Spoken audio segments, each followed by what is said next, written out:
एक सच है जो चुभता भी है और चमत्कार भी करता है।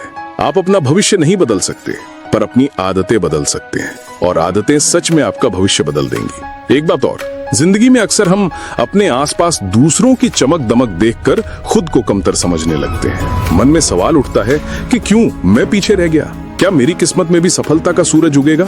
आज की कहानी इसी सच की जिंदा मिसाल है। ये कहानी ऐसे ही एक युवक करण की है, जिसने अपनी हिम्मत और मेहनत से वो लकीर खींची जिसने उसकी दुनिया बदल दी। हवा में ताजगी फैल रही थी, पर उस शाम करण के लिए हवा की ठंडक भी उसके गमों को नहीं मिटा पा रही थी। वो अपने पुराने घर की छत पर बैठा था, जहां से पानी टपक रहा था और दीवारें सीलन से भरी थी। उसकी नजर सामने वाले घर पर थी। चमचमाता नया मकान, बालकनी में रंग बिरंगी लाइट्स, चमकता बड़ा गेट और गेट के पास खड़ी नई कार। ये मकान उसके बचपन के दोस्त रोहित का था। करण के दिल में कसक उठी, काश मेरा भी ऐसा घर होता। रसोई में बर्तन धोती माँ ने आवाज लगाई, करण बेटा सब्र कर, मेहनत कर, एक दिन हमारा भी सुंदर सा घर बनेगा। माँ के शब्दों में प्यार था, पर करण के मन में निराशा गहरी थी। जब दूसरों को सब कुछ आसानी से मिल जाता है, तो मेरी मेहनत रंग क्यों नहीं ला रही? माँ ने गांव के रिटायर्ड प्रोफेसर रमेश झा से मदद मांगी कि आप मेरे लड़के को समझाइए, वो अधीर न बने, मेहनत करे, सब्र करे। जीवन में परिस्थितियां हमेशा एक जैसी नहीं रहती। अगले दिन प्रोफेसर जी ने करण को अपने घर बुलाया। उन्होंने मिट्टी पर एक छोटी सी सीधी लकीर खींची और कहा, मान लो करण, ये लकीर किसी की पहचान है। अगर मैं कहूँ इसे छोटा करो तो तुम क्या करोगे?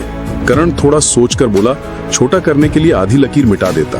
नहीं करण, इसे मिटाना नहीं है। देखो, मैं इसके बगल में एक लंबी लकीर खींच दूंगा। प्रोफेसर जी मुस्कुराए, लंबी लकीर खींची और बोले, पहली लकीर अब खुद ब खुद छोटी हो गई, है ना? यही जिंदगी का राज है। दूसरों को छोटा करने की कोशिश में अपना वक्त मत गंवाओ। अपने ज्ञान, कर्म और अच्छाइयों से इतना बड़ा बनो कि तुलना अपने आप खत्म हो जाए। वापसी में रास्ते में चलते हुए करण ने आसमान की तरफ देखा और मन ही मन कहा, अब मैं किसी को छोटा करने की कोशिश नहीं करूंगा। बस अपनी लकीर इतनी बड़ी खींचूंगा कि लोग खुद तुलना करना छोड़ दें। उस रात छत पर लेटे लेटे उसने ठान लिया, मेरी तकदीर का मालिक मैं खुद बनूंगा। सुबह से शाम तक दुकान पर काम, ग्राहकों से बातचीत, हिसाब किताब और रात को पढ़ाई। उसने बिजनेस की किताबें पढ़ी, ऑनलाइन कोर्स किए, नई स्किल्स सीखी। रास्ता आसान नहीं था, कई बार नौकरी गई, परीक्षाओं में फेल हुआ। एक रात उसने माँ से कहा, माँ शायद मेरी किस्मत में बड़ा घर नहीं है।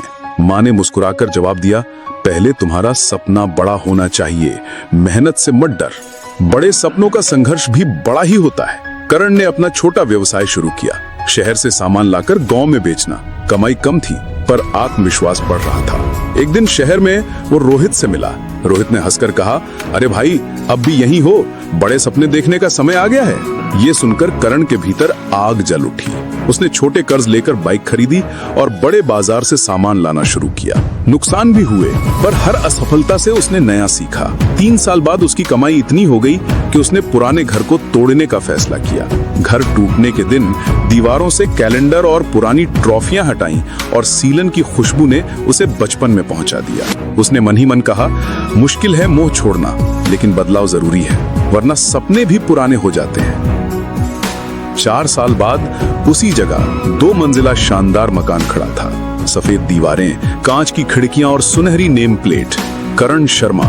नए घर के गेट पर खड़ी मां ने मुस्कुराकर कहा, बेटा देख, हमारी लकीर सच में बड़ी हो गई।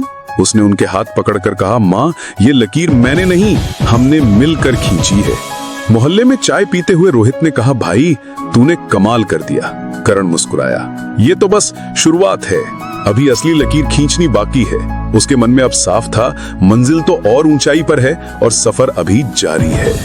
जिंदगी में 2 तरह की लकीरें होती, एक दूसरों को छोटा करने वाली और दूसरी खुद को बड़ा बनाने वाली। पहली में समय और ऊर्जा बर्बाद होती है, दूसरी हमें यादगार बना देती है। जब आप अपनी लकीर बढ़ाते हैं तो दुनिया का पैमाना अपने आप छोटा पड़ जाता है। जलन को ताकत बनाइए, मेहनत को हथियार, और अपने सपनों की लकीर खुद खींचिए। और अगर आप भी इस समय असफलताओं से जूझ रहे हैं, अगर आपको लगता है कि मेहनत के बाद भी मंजिल दूर है, तो स्क्रीन पर आ रही इस कहानी को जरूर देखें। हो सकता है यही वो बात हो जो आपकी हार को जीत में बदल दे।